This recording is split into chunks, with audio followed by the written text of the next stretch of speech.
This is the third movie released, directed by Guy Ritchie in less than a year and a half. And now you can check this out on demand at home. Let's talk about the Ministry of Ungentlemanly Warfare.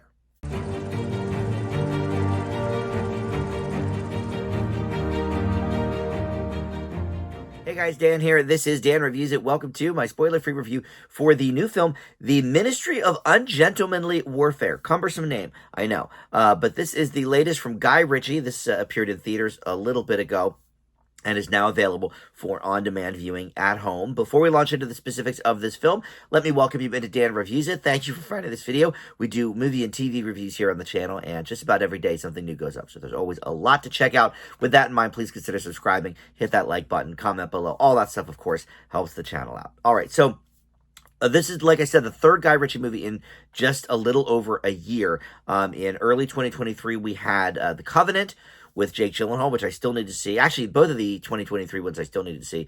And Operation Fortune, I think, is the other one. And that is with Jason Statham, classic Guy Ritchie actor. But this one features a whole host of sort of, tough guys. Starting with the lead, Henry Cavill, but then you've also got Elia Gonzalez, Alan Ritchson, who, of course, is Reacher on television, Alex Pettyfer, Henry Golding, Cary Elwes, so people that perhaps you know. And this is essentially it's a fictionalized version, but this is based on recently declassified files from World War II of the British War Department.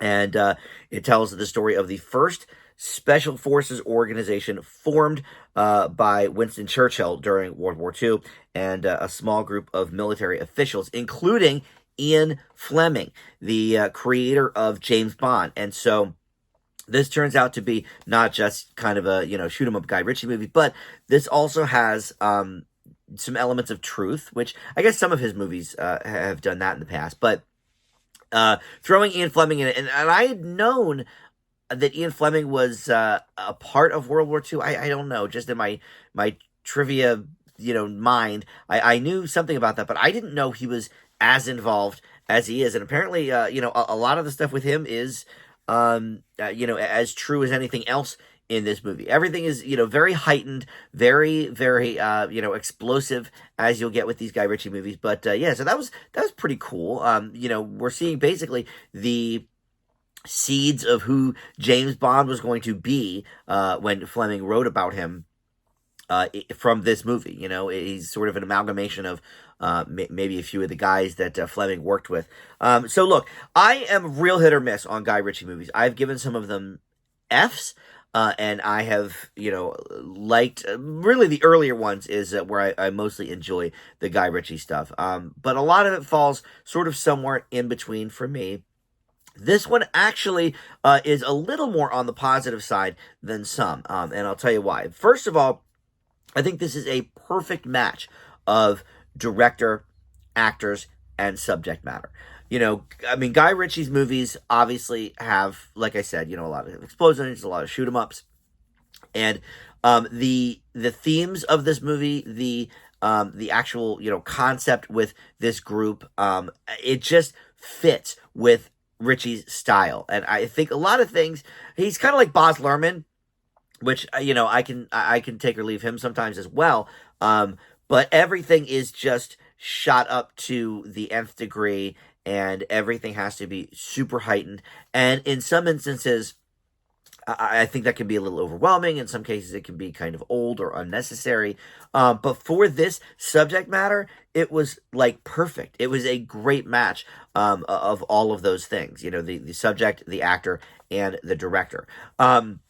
And look, it's a little reminiscent of Inglourious Basterds. I think that he definitely is, because of the World War II themes. I think he is maybe cribbing a little bit from the Tarantino playbook as well, with some of the stuff going on here. But everybody seems to be having a great time here, and as a result, the audience, I think, has a pretty good time as well watching this movie. There's a lot of sort of clever quips and one-liners that I think work.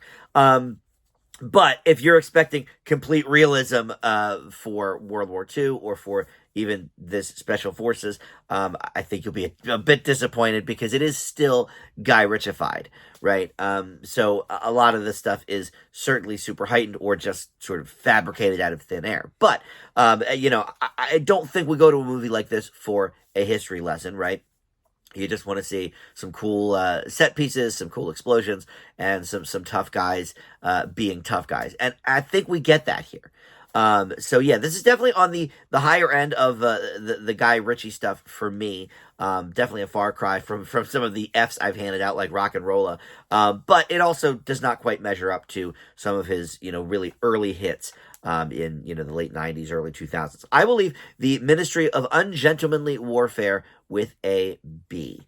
There maybe is not a whole lot new here, but I really think this is a great match of subject, director, and actor. We don't get that very often with action movies. So, all right, you can check that out, like I said, on demand right now if you missed it in theaters. All right, well, that will do it for Jam Reviews. Thank you for watching this video, and we'll see you next time. Bye.